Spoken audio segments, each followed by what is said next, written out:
Welcome back, everybody, to US Gamers React. My name's Let 'em Peek, and we're joined with... Spartan Elite 43. And tonight, we are going to be reacting to What If the Yellowstone Volcano Erupted Tomorrow by the What If channel. This is a topic that Peek and I got into a little bit of a heated discussion about recently when it was me, Peek, and Aaron in a division. So, let's see who was right. What if it happened? Would we be okay? Would we survive? Only time will tell. So, let's get into it. In 3, 2, 1, go. Right now, in the United States, one of the world's largest volcanoes is This was a gearing up great to movie, explode. by the way. It's known as the Yellowstone Volcano. And it's not just any regular volcano. Nope. It's a super volcano. If Yellowstone decided to erupt, the results would be That's a great movie, too. That's a great But movie. how bad would they be? Is there anything we can do to stop it? No. Would it affect the entire world? Yes. Yes. And how would this change our weather? Badly. This It is would get What really, If. really cold And because here's it what would happen surround if the the Earth in Yellowstone an ash volcano cloud. erupted tomorrow. Located in Wyoming in the United States, Yellowstone has erupted 3 times in the past 2 million Great years. movie, dude. This has led some people to wonder whether don't think I've we watched should the be first worried one. about another Yellowstone 2012? eruption in the near Volcano. future. And by near future, we mean probably in another couple 100,000 years. But instead of waiting so long, Great movie. why don't we find out what would happen if the eruption took place tomorrow? I gotta watch that again. If you live in North America, there would be virtually nothing Volcano you could do to and prepare. Dante's Peak are both amazing. Now that this supervolcano has exploded, well, first, what makes Yellowstone a supervolcano anyway?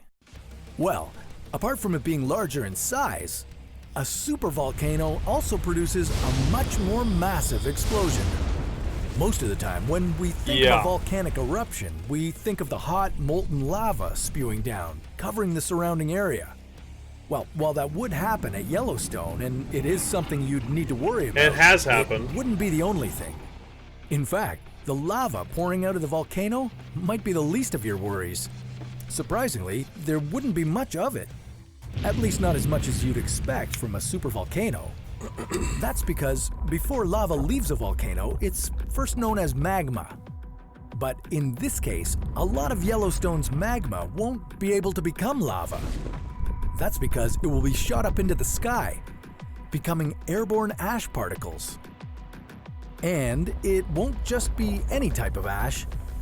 These will be tiny, scorching little particles of jagged rock. Now this would affect nearly the entire United States and Canada.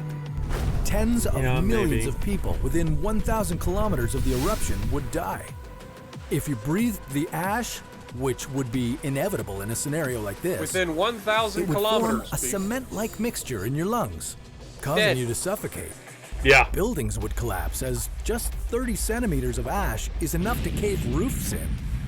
And you'd Pretty sure still be that's in pretty trouble much even everybody if in the you were US. outside that 1,000 kilometer range. Experts say that even Except the east maybe coast Maine. of the United States would be covered with 1 centimeter of ash, which would still be incredibly dangerous to our human lungs. Even parts of Europe would see some ash, maybe a light dusting. And that wouldn't be the only effect they'd experience. Apart from the deadly ash everywhere, the entire world would experience a temperature drop. The ash lingering in the air would block out the sun, resulting in significant weather changes. The global temperature would drop by 10 degrees, an effect which could last as long as a decade.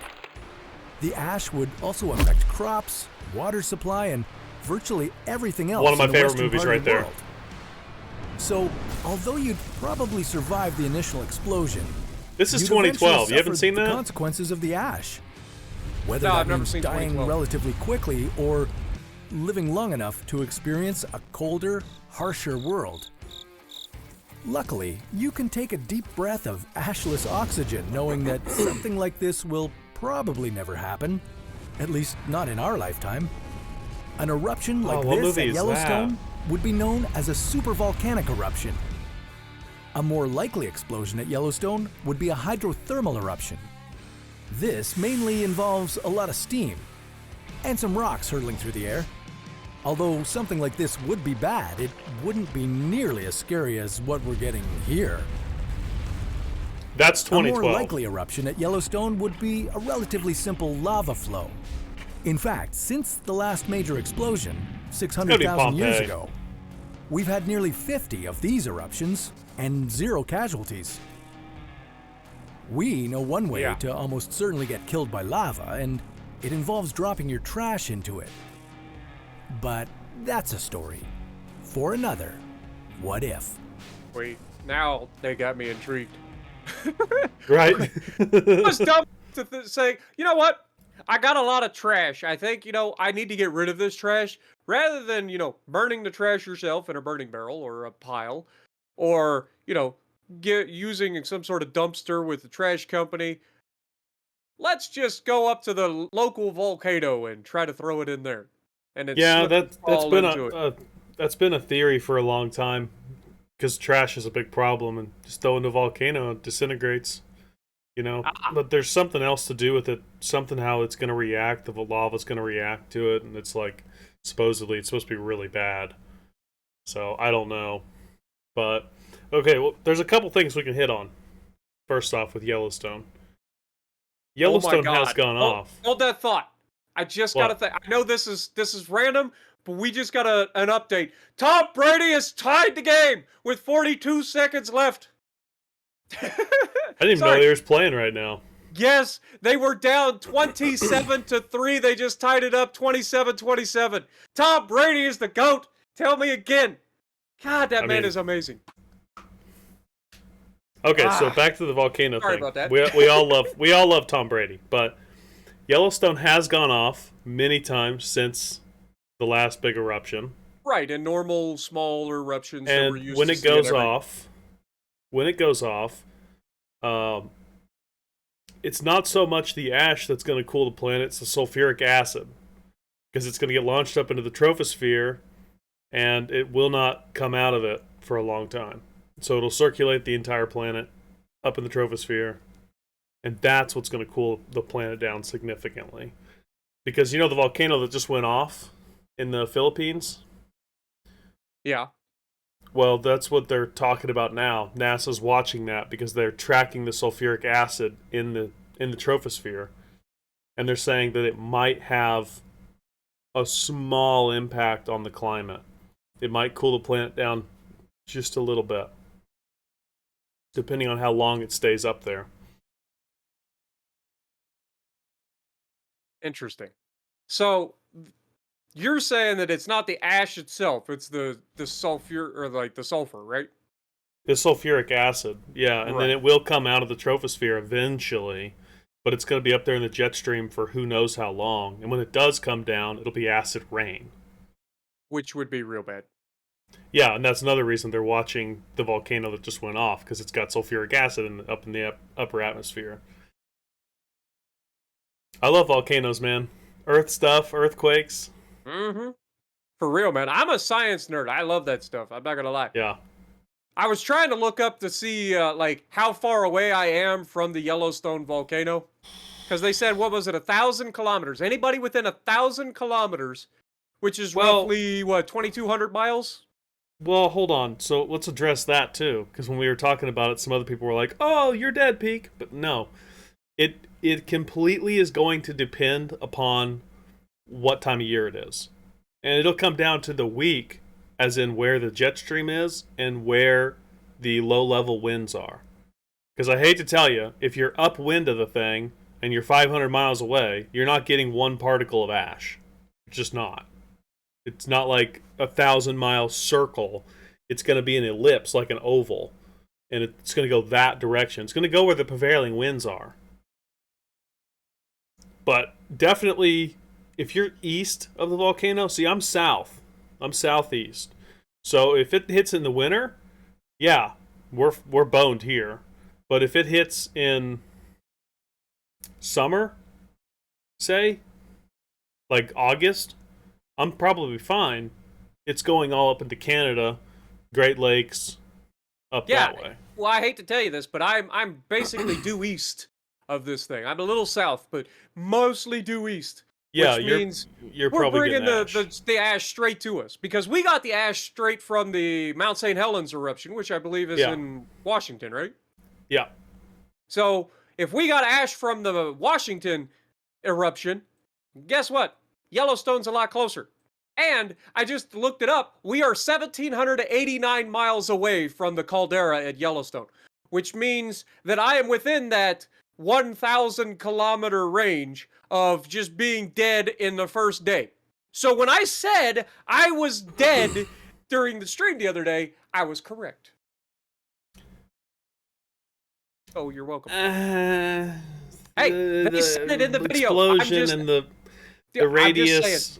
There's a radius. There's an insta-kill radius. Eruption. They said anyone within 1,000 kilometers is likely dead within minutes. If it goes off, dude, and you're in Chicago, you're not dead. I'm sorry. You're just not. Dude, Chicago's even closer than I am. I know. That's what I'm saying. But there's zones and there's radiuses of different degrees of severity. I would have time. I don't know as far as like how long it would take for the ash to get to us in Ohio. I don't know that exact amount. Probably 2 or 3 days. If you have time, like there are measures you can take to obviously like protect yourself and your family from the ash and stuff like that. Like we have Step 1, get out of the path. Like pretty much every place on the East Coast. I don't know about you guys out there, but pretty much every place on the East Coast has old nuclear bunkers that you could get into that have like ventilation and stuff. But with that being said, I mean, it would be awful. And if you do manage to survive, you still got to put up with all of the other shit, like the food shortages and the infrastructure breaking down because, I mean, they got bigger fish to fry. You know what I'm saying? Oh, yeah. No, it's a planet. Like, it civilization is bad news ending for event. everybody in the U.S. Like, sure, outside the U.S., it could get bad, but the U.S. would be in a lot of trouble. I mean, if it went off, you'd probably need to go to the Southern Hemisphere. Honestly, that's probably your best bet if it goes off.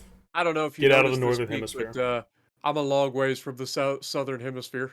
So am I, but do you imagine how long it would take us? Look, you saw the issue with everybody trying to get out of like Louisiana during the evacuation for Katrina and stuff, and all the traffic jams. Imagine the entirety of the U.S. trying to go through Mexico.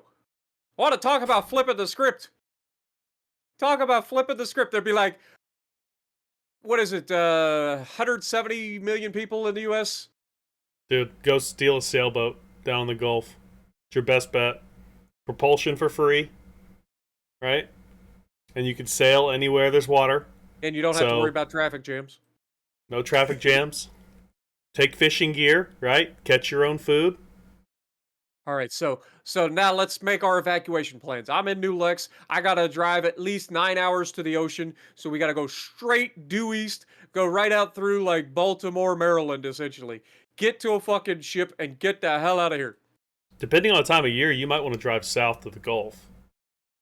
I'm just saying. If it goes off in the summer, you might want to go south. What is the closest to me? Plus, getting away from the ash cloud, too. So, like, I'd be doing both things. I'd be going east, get over there straight, because I got basically a straight shot. If I take 70, I've got a straight shot essentially all the way to the ocean through Philadelphia, New Jersey, and them. But this guy's Baltimore really looking at his battle plan. I'm coming up with a bug out plan, man. I am now a prepper. But nah, it's all good. But yeah, this was a fun video. Definitely enlightening. Definitely not terrified as to what's going to happen tomorrow at all. But yeah, hopefully you guys enjoyed. Hopefully you guys enjoyed this look into what could happen, what may happen, what will happen eventually. Whether we're here to see it or not is a whole other ballgame. But if you like what we're doing, punch the like button, leave a comment below, subscribe to the channel if you haven't already, and as always, we will see you in the next video.